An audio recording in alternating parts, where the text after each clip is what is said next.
your hands. Kindly.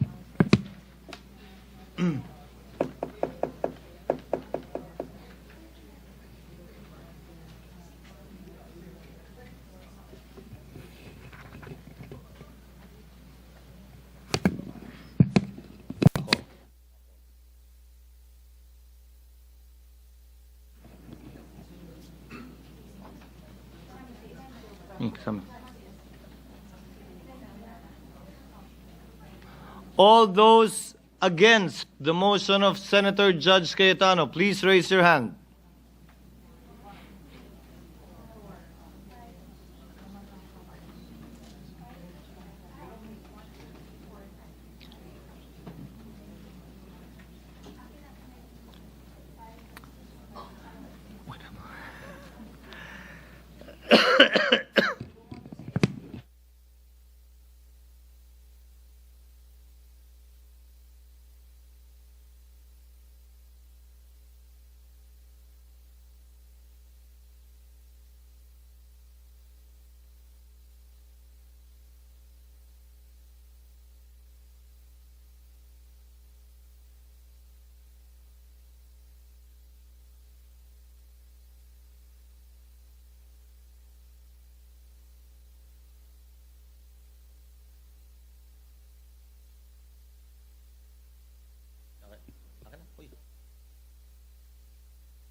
May we get the results?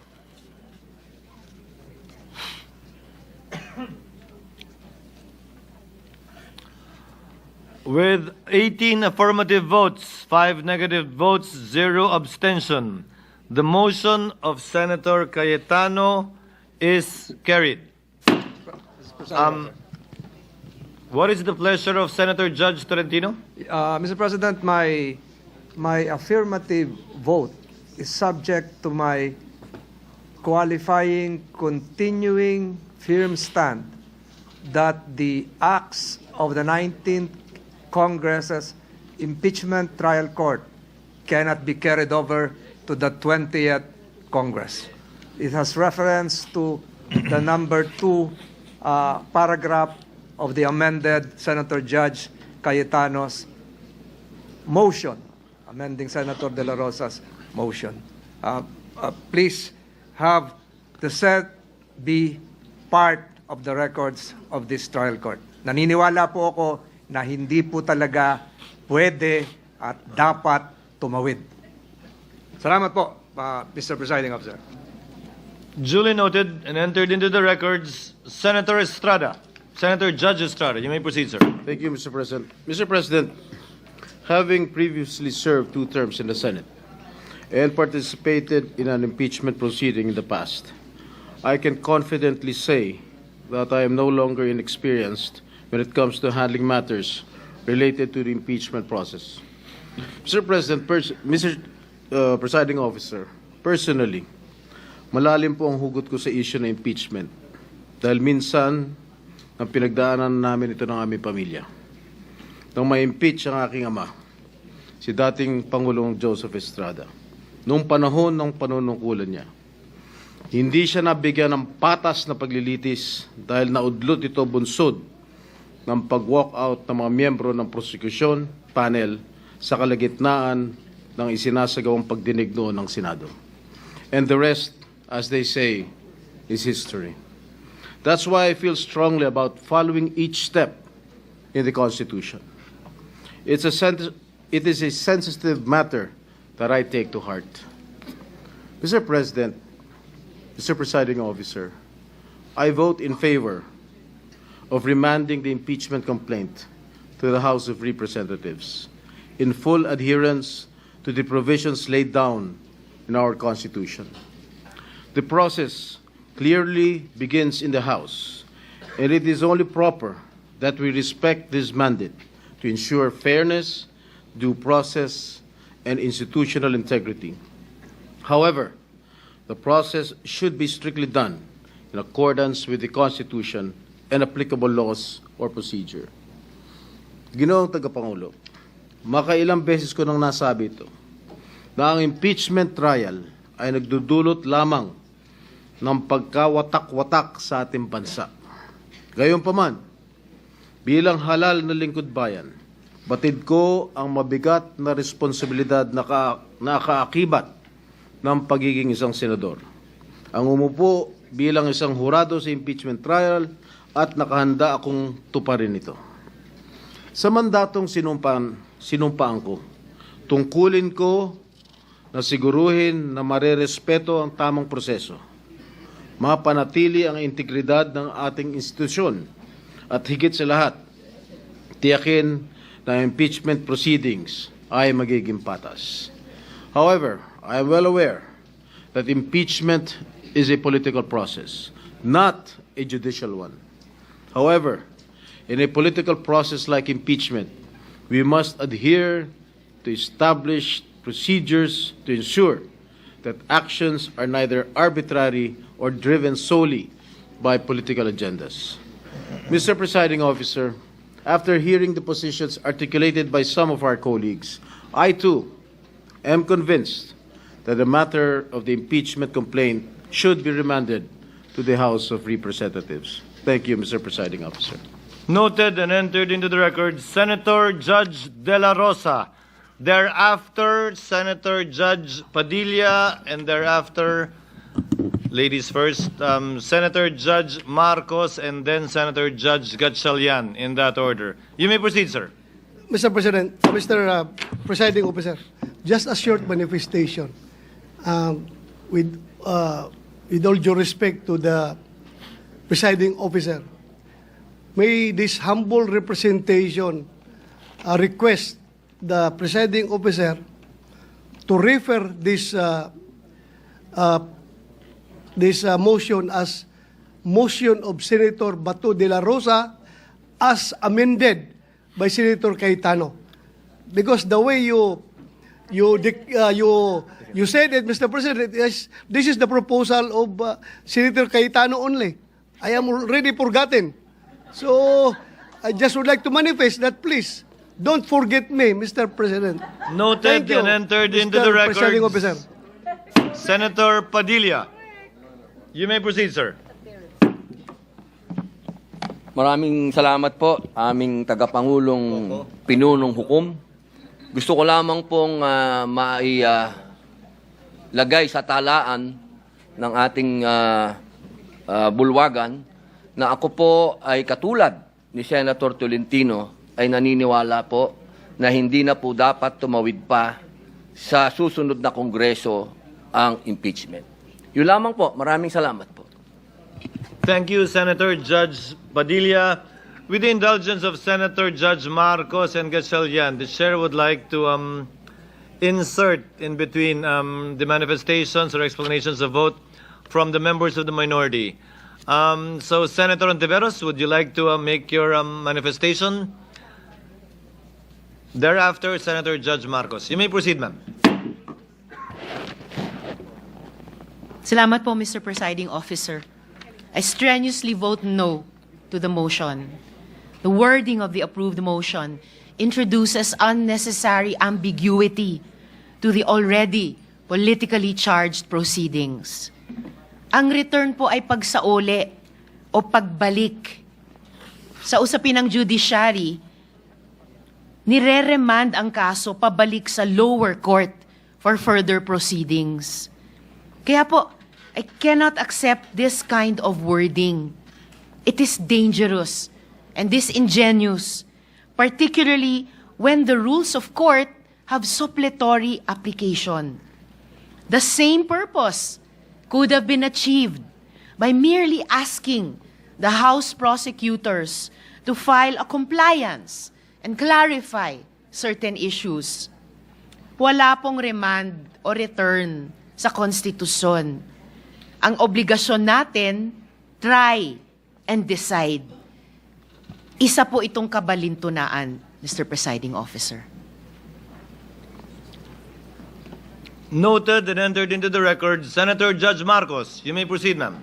Yes, maraming salamat sa ating presiding officer. Sang-ayon po ako sa motion ni na Senator Judge De La Rosa at Senator Judge Cayetano. Basta't maliwanag na ititigil ang proseso hanggat di natutupad ang dalawang kondisyon na sinaad ng ating amendment. Ang sabi, accountability? Accountability ba talaga? May dalawang SKL ako dyan. Una, SKL, share ko lang. Share ko lang na si VP Inday Sara ay sinampahan ng kaso sa Komisyon ng Audit, ang COA, sinampahan ng kaso sa Supreme Court, sinampahan ng kaso sa iba't iba pang korte, sinampahan ng kaso ng Department of Justice, pati na rin ng PNP, at sinampahan ng kaso ng disbarment. At kanina lamang, may panibagong isasampang 612 million na namang confidential fund ng OVP at ng Department of Education. Walang tigil na kaso. Kung accountability ang tunay na gusto ng mga birit ng birit, bakit hindi paghusayan ng mga kaso para panagutin si VP Inday sa mga yan? May multa yan, may kulong, if ever mapatunayan. Aba, damang-dama ang accountability kapag ganyan. Itong impeachment na inipit, inupuan, nilimliman, minadali, ibinalibag sa Senado sa dulo ng sesyon. Ito ay ang pinakamaliit na iskinita ng accountability na yan. Itong ipinipilit na impeachment, aminin man nila o hindi, ay para lamang manira ng imahe ng isang publiko at walang uuwian, kundi pag-disqualify kay VP Inday Sara para sa eleksyon ng 2028. Yun lamang ito. Pinahihirapan pa natin ang ating mga sarili. Alam naman nating lahat, tayo at ang sambayanan, hindi accountability ito. Tungkol ito sa pagpigil kay VP Inday Sara para sa 2028. Huwag na tayo mag-production number. Yan ang gustong puntiryahin. Kaya ang pangalawa kong SKL, ikalawa SKL, saan ka lulugar? Kapag umuo ka sa pagpatuloy ng impeachment, magpadala ka sa mga ambisyoso ng 2028. Kapag pinadismiss o pinaremand mo naman, sasabihan kang pinoprotektahan mo si Inday. SKL, saan ka lulugar? Ako sa tama. Magpakatotoo tayo, mga kapatid na hukom at senador. Malayo pa ang 2028. Maraming gutom at naghihintay ng serbisyo mula sa Senado. Hindi tanga ang Pilipino. Alam natin ang motibo at tunay na pakay ng mga lulong sa ambisyon at kapangyarihan. Maraming salamat po. Noted and entered into the records. Chair would like to warn the people in the gallery to kindly refrain from making statements while the court is in session. Coco, win muna. Senator Judge Gatchalian is recognized. Maraming salamat. Thank you very much, Mr. Presiding Officer.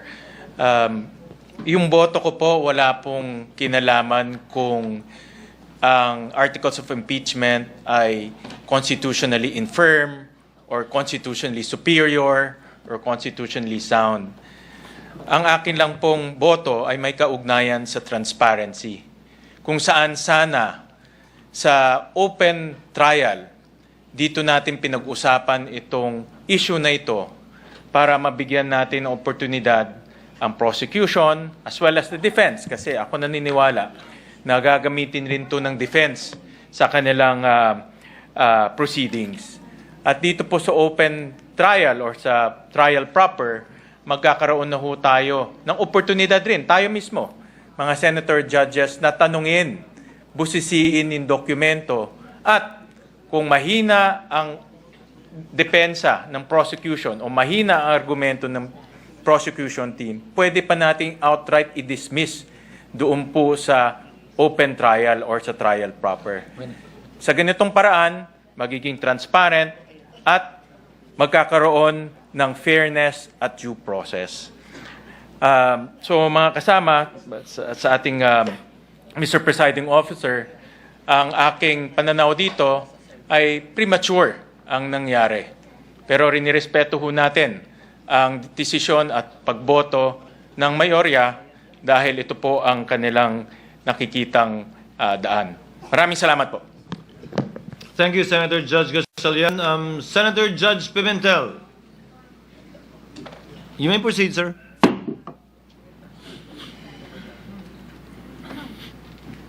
Just a very brief explanation of vote, Mr. President. So, I voted no to the motion because it clearly contains dangerous language susceptible to a lot of interpretations, Mr. President. Kita naman natin sa explanation of vote ng ating mga kasama, suspend lang palang gusto, return ang ginamit. Return na nga ang ginamit, remand ang explanation. So, ganun kadelikado po yung lingwahe na ginamit natin.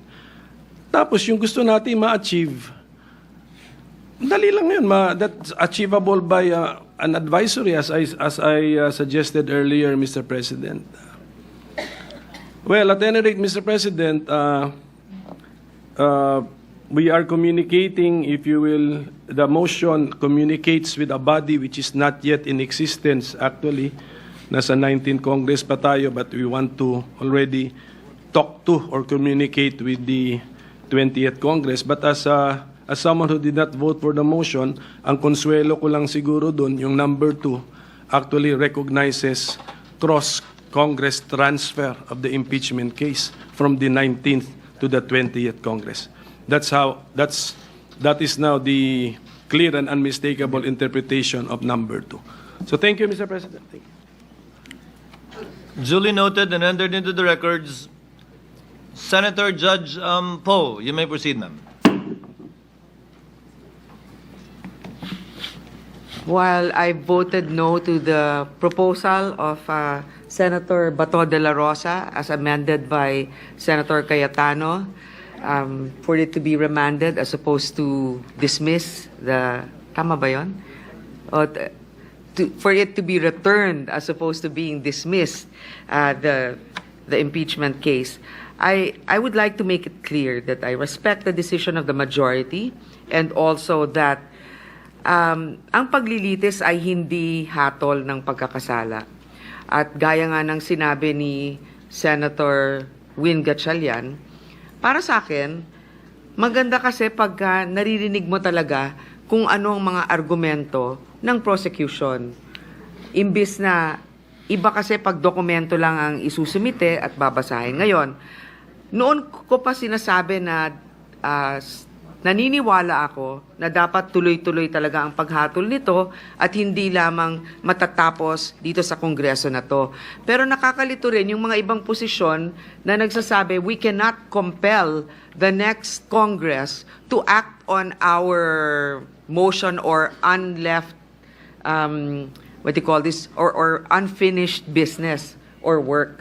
Kaya nga, kahit na meron tayong pinagbotohan na ganyan, there is no guarantee.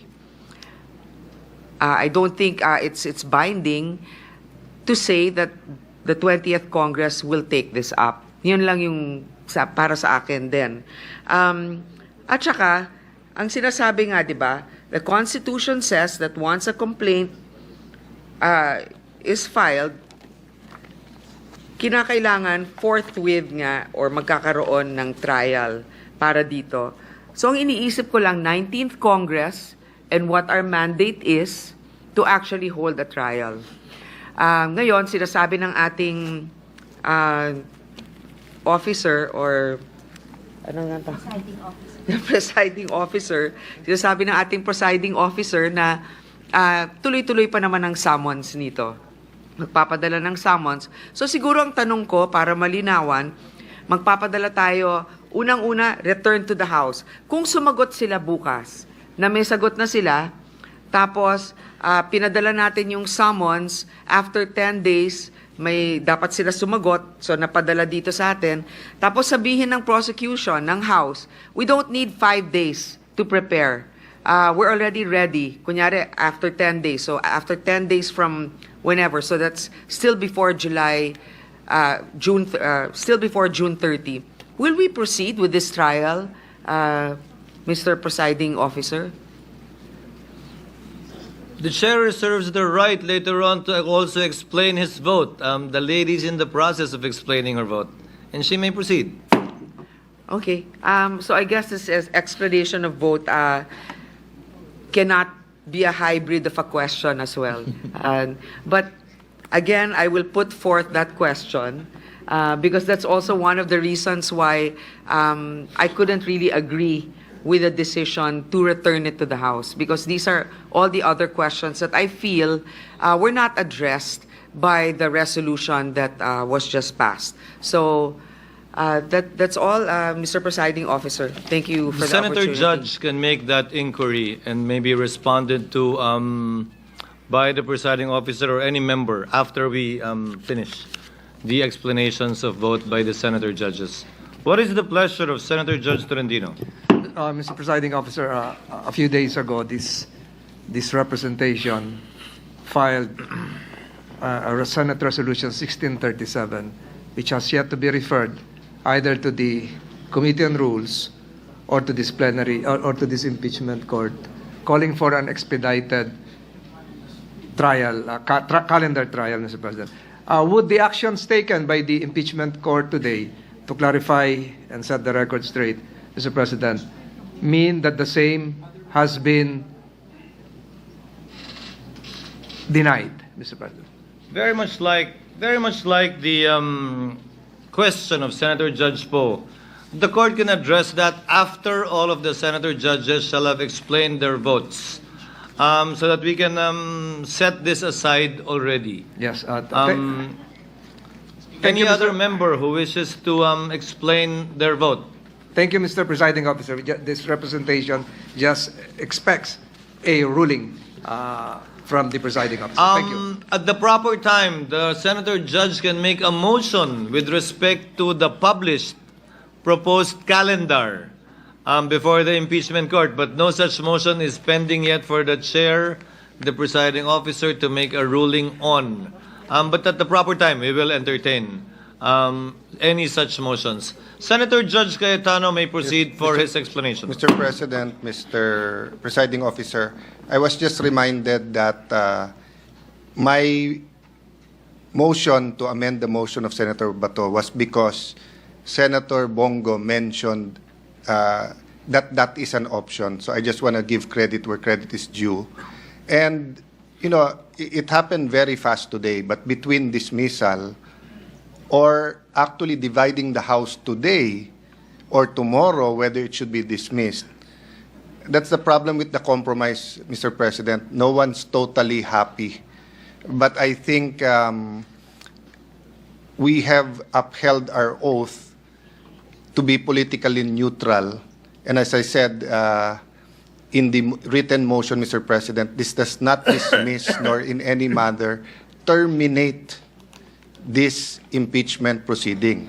Now, if the House of Representatives themselves see a constitutional defect in the articles of impeachment or decide not to pursue it in the 20th Congress, we actually expedited the process.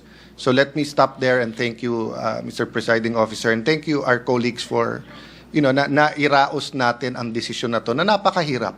Napakahirap. Akala ko po talaga bukas pa tayo mag-uusap and hindi ganito kabibigat na mga motion ng ating pag-uusap. But I did expect Senator Bato to speak dahil nagsabi siya kahapon na before the taking of the oath, gusto niya magsalita. So I'd like to thank all of our colleagues who had the cooler heads and you know, we were able to discuss this intelligently. Thank you, Mr. President. Thank you to our colleagues. Thank you. Senator Judge